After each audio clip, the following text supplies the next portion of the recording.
एक फ्लैट की पहली मंजिल पर श्वेता नाम की लड़की रहती थी और दूसरी मंजिल में अंकुर नाम का लड़का। श्वेता बीकॉम फाइनल ईयर में थी और अंकुर इंजीनियरिंग के फाइनल ईयर में। श्वेता और अंकुर दोनों एक दूसरे से बहुत प्यार करते थे। दोनों के परिवारों के बीच भी काफी अच्छा रिश्ता था। दोनों परिवार अक्सर एक दूसरे के घर आया जाया करते थे। हर सुख दुख में दोनों के परिवार हमेशा एक दूसरे के लिए खड़े होते। यही वजह थी कि श्वेता और अंकुर के रिश्ते भी काफी अच्छे थे, जो वक्त के साथ साथ प्यार में तब्दील हो गए। अंकुर अक्सर किसी भी चीज के बहाने श्वेता के घर आया करता, तो वहीं श्वेता भी अंकुर की भाभी से मिलने के बहाने उनके घर चली जाती थी। दोनों के प्यार का सिलसिला ऐसे ही चलता रहा।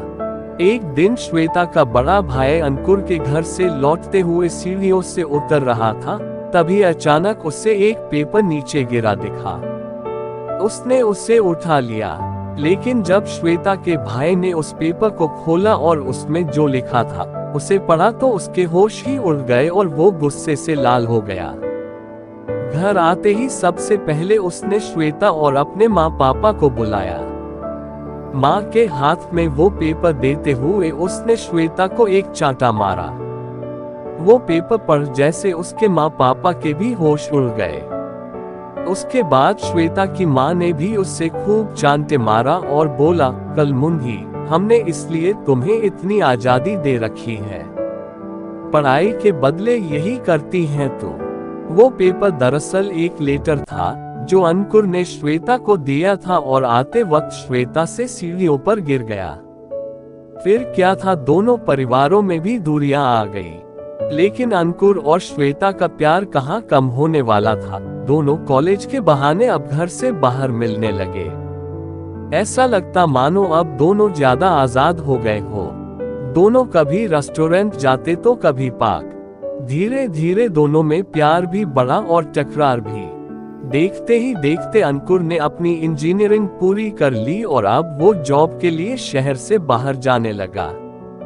अंकुर के चले जाने के नाम से ही श्वेता बहुत अपसेट हो गई थी, लेकिन आखिरकार एक दिन अंकुर चला गया। अंकुर के जाने के बाद दोनों की बातें फोन पर ही अब हुआ करती।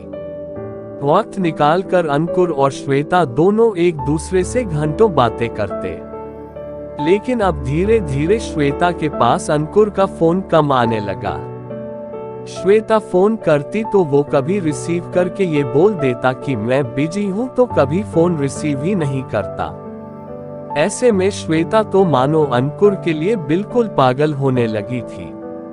अब श्वेता का ना खाने का मन करता, ना पढ़ने का और ना और किसी काम में। फिर एक बार अंकुर अपने घर आया।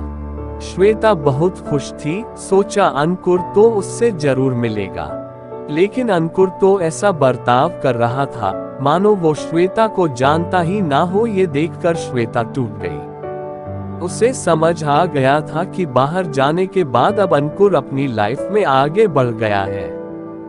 हो सकता है अंकुर को कोई और मिल गई हो, या फिर वो अपने घर वालों के कहने पर मुझसे रिश्ता नहीं रखना चाहता हो। श्वेता ने अपने दिल को ये सारी बातें बोलकर समझाने की कोशिश तो की, लेकिन श्वेता अब भी अंकुर को भूल नहीं पाई थी। और अब तो श्वेता का मानो प्यार से विश्वास ही उठ गया।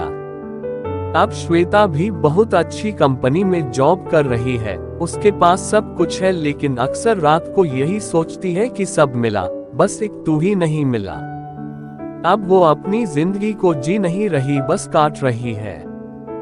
दोस्तों, इस कहानी को पढ़ने के बाद ऐसा नहीं है कि लोग प्यार करना ही छोड़ दें, क्योंकि प्यार में कौन सच्चा है और कौन झूठा इसका पता आसानी से नहीं चल पाता।